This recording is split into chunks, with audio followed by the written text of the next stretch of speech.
On this episode of Laid Back History, we're talking about sheep. I'd like to welcome you back to another episode of Laid Back History. And tonight we're talking about sheep, and you're probably wondering, well, what exactly does that have to do with history? And so it's got an interesting tie, but I'm not going to lie, I'm kind of using it just so that I can lead into an announcement that I have. So it's kind of self-serving talking about sheep, but I'm really excited about the announcement. So what I want to do first, before we get into the history of sheep, we're going to talk a little bit about how Washington County became the #1 producer of quality sheep's wool in the country in the 1870s. So that's kind of what we're going to talk about. But before we do that, I do want to once again state that we are going to be having our Laid Back History Live on May 17th. So if you want to be part of a live taping of Laid Back History, you need to go to our website, wchspa.org, and purchase a ticket, 2 tickets, 3 tickets, 4 tickets, 10 tickets to come to our Laid Back History Live. So what are we going to be doing? We're going to be talking about the excavations at the John Julius Lemoyne house, where we had those episodes where we talked about, or where we showed the dig that was going on there. When we originally started that, we were hoping to tell the story of that property and answer some questions that we have. Really, we just developed more mysteries. The objects that we found, the things that we turned up, gave us more questions than they actually answered. And so we're trying to slowly put together this story of that property. And on May 17th, you can come and listen to myself and Brian and Rich and Carl. We're going to be talking about the objects that we found and what we think maybe the story of the site is. But what's even more incredible is we're going to have the objects there in the garden on display. You'll be able to take a look at them. Maybe if you're lucky, we'll let you pick 1 or 2 up. We'll see. But come meet the crew from Laid Back History, the guys that were over there during the digs. There's going to be, like I said, myself, Brian, Carl, and Rich talking. But there's going to be others there from Laid Back History that have made this such a popular virtual series or online series for the last 2 years. So May 17th, we'll have hors d'oeuvres, we'll have refreshments, and of course you get to meet us if you haven't already. And if you have already, we're awesome. So come to the event and listen to us talk. So that's May 17th. Just go to wchspa.org and you can buy your tickets directly from there. So, what are we talking about today? We're talking about sheep. Specifically Merino sheep. Now, Merino sheep are, a quality sheep where, for a long time, it was really the highest quality wool that you could get. And I think when we think of Merino today, if you think of Merino today, you think of New Zealand. That is where primarily you see them being raised. But they originally came from Spain. So you're going to see, out of the Middle Ages and, getting into more modern times, this breed of sheep being developed that would take on the name of Merino. Sometimes Saxon is what they were called, because you see them in Saxony. But they are very high quality sheep. And the wool was extremely high quality. Today, hunting socks. A lot of hunting socks are made out of Merino sheep's wool. But for a long time, you could get arrested for taking them out of Spain. They kind of wanted to have the monopoly on them. But in 1797, you start seeing, by 1797, you start seeing them sneak out, people getting the different regions. In Australia, in 1797, you see Australia start getting a Merino sheep. They developed the Australian Merino by different breeding techniques. Eventually, they get up into England and France, and you start seeing Merino spread out a little bit. Well, I remember hearing that it was Thomas Jefferson that first introduced Merino to the United States. And there's a tiny bit of truth to that, but not total. Like anything that you hear of history, or a myth, there's always a little bit of truth to it. There's evidence that there were Merino sheep in the United States as early as 1785 to 1790. Some that were smuggled out, but not in high quantities. Well, where the truth comes in from Thomas Jefferson is that in 1795, he is gifted a Merino ram by Robert Morris. Now, how did Robert Morris end up with it? It was smuggled out of Spain on one of Robert Morris's ships. So the captain of one of his ships ended up with it, gave it to Robert Morris, who then gifted it to Thomas Jefferson. Now, Thomas Jefferson did not have a whole lot of use for sheep for a long time. He just didn't see the profit in them. But after, I'm trying to think when it was, 88, 89, somewhere in there, George Washington was talking to Thomas Jefferson. This is before their fallout. Was talking to Thomas Jefferson and was telling them about the benefits of when you're doing crop rotation of having sheep in your fields. And this was from a study from England. So what Thomas Jefferson does is he sends one of his guys over the mountains to Augusta County, which this used to be Augusta County. It wasn't at the time that he sends his guy over, but he sends a group over to a guy over to Augusta County to bring back sheep to Monticello. And he says, I don't care about the overall quality. I want good and cheap. That's good health and cheap. And so they brought him back. Well, then in 1795, he's gifted this Merino ram, and he begins breeding his sheep with this ram. And so you end up having, I guess, a more American style Merino that comes out of that. But in Vermont, they have more of a pure Merino sheep up there that you're going to see, as early as the 1790s.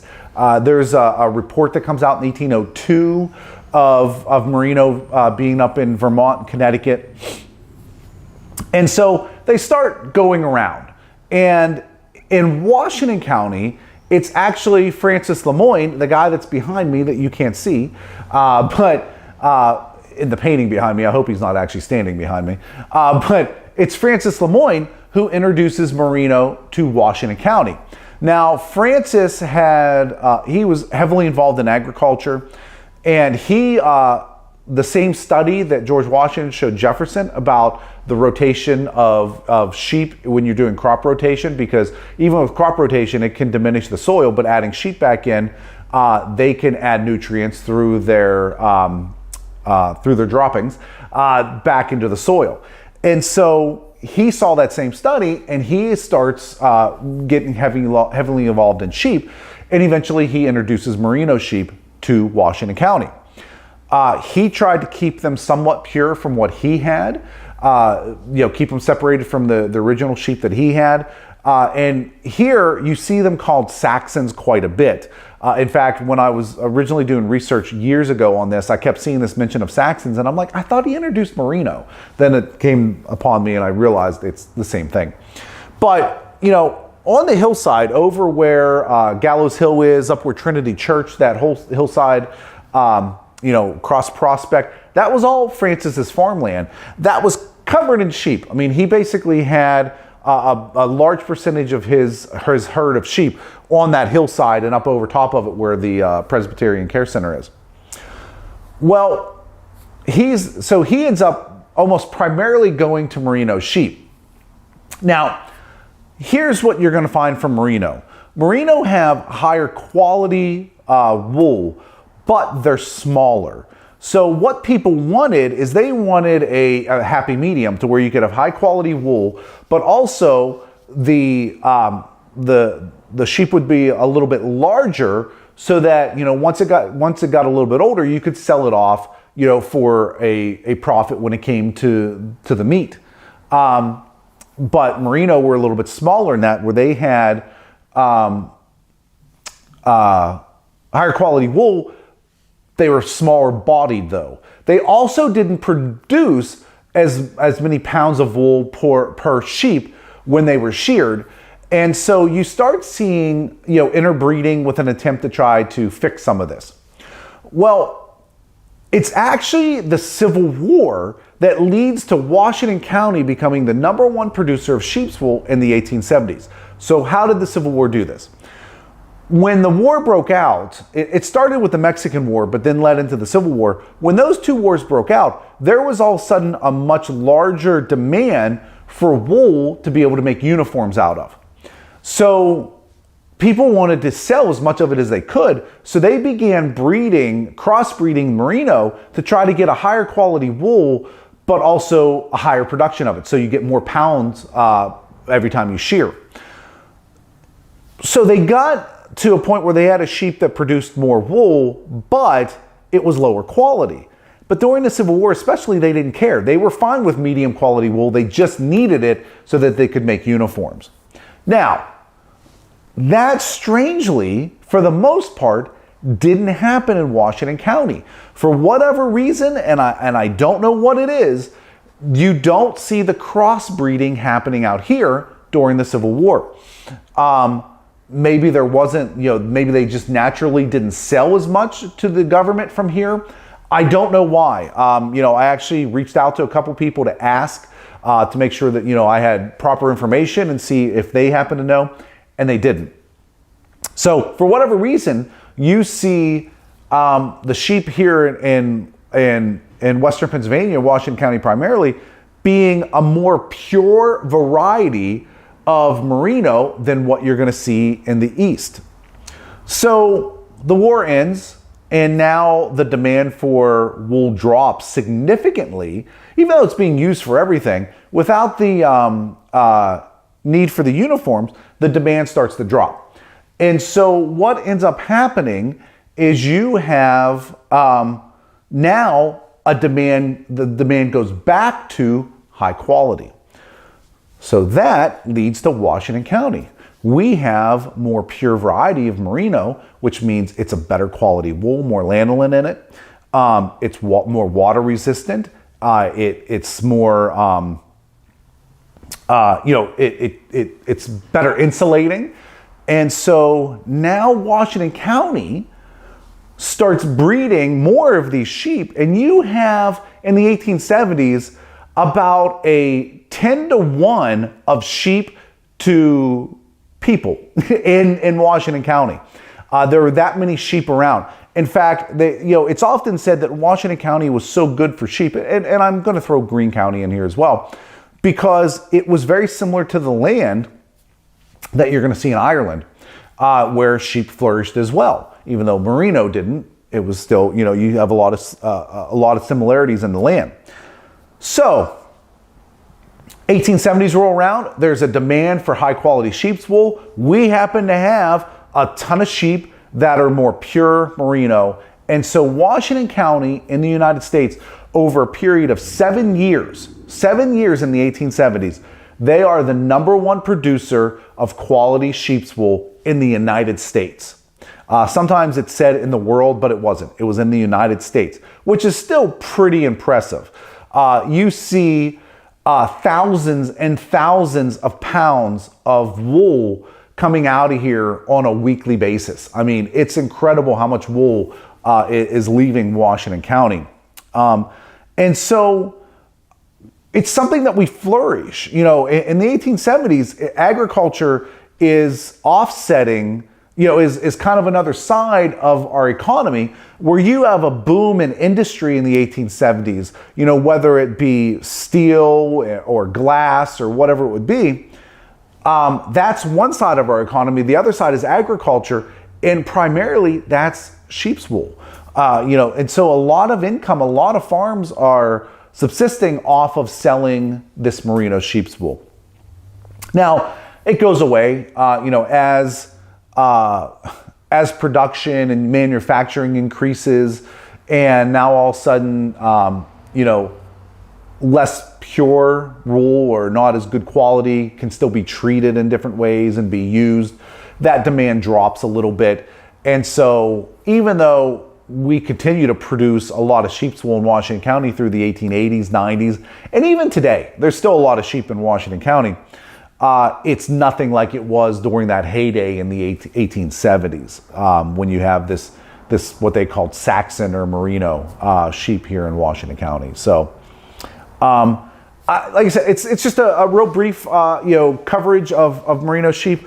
But the reason that I am telling you all this, the reason we're talking about sheep, is because on June 10th, we have an event coming up, and I say we are just partnering, a partner of it, with the Washington Downtown Business District Authority, WBDA, Washington Business District Authority. Shana Brown, who is the director of that, a few years ago, I had an idea along with Sarah Collier, who was the former director of the BDA, who now works for the National Road, of having a sheep type event. And I'll get to what that is. And, we never, pandemic happened, it never happened. The idea was given to Shana, and Shana was the perfect person to run with it and make it happen. And run with it is kind of a bit of a pun. So on June 10th, there's an event that is a fundraiser for an event we're going to do next year. And what's that event we're going to do next year? It's called the Running of the Wolves. So imagine the Running of the Bulls, but with sheep. We're going to go back to our heritage, and we're going to have in downtown Washington the Running of the Wolves. Now, you will not be running with the sheep and having them trample on you and, possibly get injured. But we are going to basically have some sheep races in downtown Washington. W&J is working with us to be able to do it on, actually have the sheep go down Wheeling Street and end up on their front yard, which was farmland, and you had a lot of sheep there too. So the Running of the Wolves, it is going to be an awesome event. I am so excited about it. To have this going on. But on June 10th, we have an event called Start Spreading the Ewes. And so I love puns, and that's where all this has come from. So Start Spreading the Ewes is a fundraiser for the Running of the Wolves. We'll be sending out information about it, be sending out forms if you want to buy tickets. It's a limited number of tickets. It's a farm-to-table dinner that you're going to be able to come. It's going to be at the Stone Pavilion in Washington Park. We're going to be unveiling the logo for the Running of the Wolves at that particular event. But it's going to be good food. It's going to be good drinks. It's just going to be a good time. We're going to have a great farm-to-table dinner as we use it as a fundraiser for supporting the Running of the Wolves. So I'm going to be sending out information about that. Let's see, we'll do it tomorrow or the next day. We'll get some information sent out about that. If you want to buy tickets to it, like I said, you can. If you want to be a sponsor, we're still looking for sponsors for it. But June 10th, I think we're starting at 6. I believe it is. We're going to have this Start Spreading the Ewes as we start spreading the news of the Running of the Wolves. So definitely take a look at that. Like I said, I'll send out the information. Contact the BDA if you want to. Their website phone number and website is here. Probably like right in here, maybe somewhere, like right there. Or you can call the Historical Society and we'll get you in touch with them. So yes. So the whole episode of Laid Back History was just so that I could really get that pun out there, Start Spreading the Ewes. But that's what we're going to be doing on June 10th. And get ready. It's going to be such an awesome event. The Spreading the Ewes is going to be great. And I can't wait for the Running of the Wolves. We're trying to figure out, maybe we can do some betting on the runs, like horse races. We're going to have some sheep. We're working with Ross Farms. Drew Manko is going to help us with the sheep. I promise they're going to be all humanely treated. This is not something that we're exploiting them in any way. Drew is amazing when it comes to the treatment of his animals. They will be very well treated and taken care of. We want to have fun. We want to talk about our history, of Merino sheep and sheep production or sheep raising here in in Washington County. We want to tell that story while also having fun. So we're going to celebrate our history, having a good time doing it. So June 10th, spreading of the wolves, start spreading the ewes. And then next year, the running of the wolves. We don't have an exact date, I don't think, for that yet, but I will let you know. So at any rate, thank you so much for joining me, and I will see you in 2 weeks for an all-new episode of Laid Back